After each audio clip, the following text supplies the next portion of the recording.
Hi there. This is Stephanie from Fork and Knife Teacher, and I'm going to go through with you today my advanced culinary techniques, food styling, plating, and garnishing slides.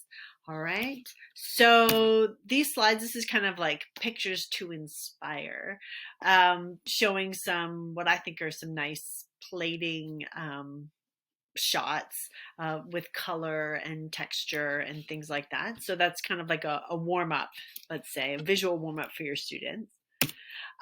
So, and then I start going into like what food plating is, so that it is almost as important as how good as how the food tastes, right? Obviously it's not the most important thing, but it can really kind of set the stage and get that excitement, the anticipation of what someone's going to eat going, which is part of the experience of eating, right? And there's a little picture again to inspire. So, like I said, why is it important? Because we eat with our eyes half the time.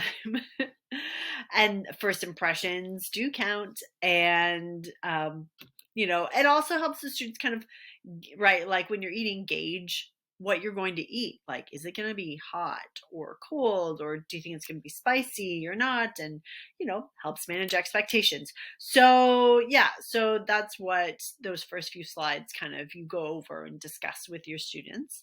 And then I'm going to go into rules of photography because those apply a lot to food plating.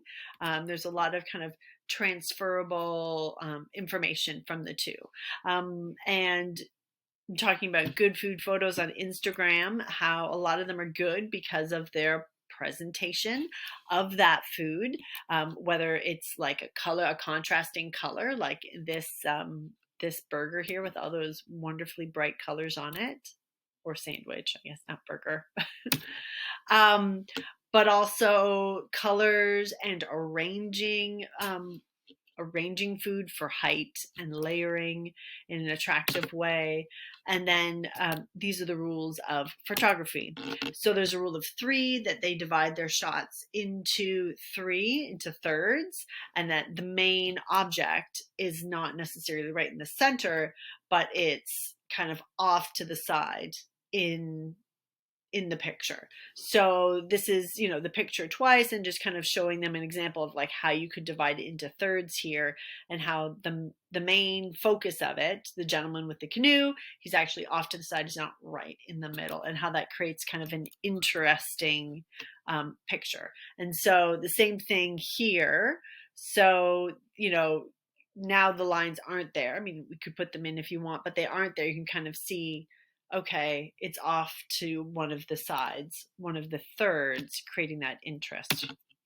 And how this is talking about how sauce, decorating the plate, can help kind of draw the eye along the plate and create kind of visual interest. And the sauce can create lines, moving the eye around the plate. And this is again talking about lines and movement, framing the item with sauce as an option. And then this is an example on how you can make different lines using sauce. Like the circles would be framing. You can make a dot in a line, or something intersecting pointing towards the main food item. And also saying like a sauce can be a puree on the plate, or like a jelly, or something like a chocolate sauce. And these are some other things that you can do with those thicker sauces, making dots or lines. You could use a stamp, using another product to stamp the images. And then these are some of the tools to use.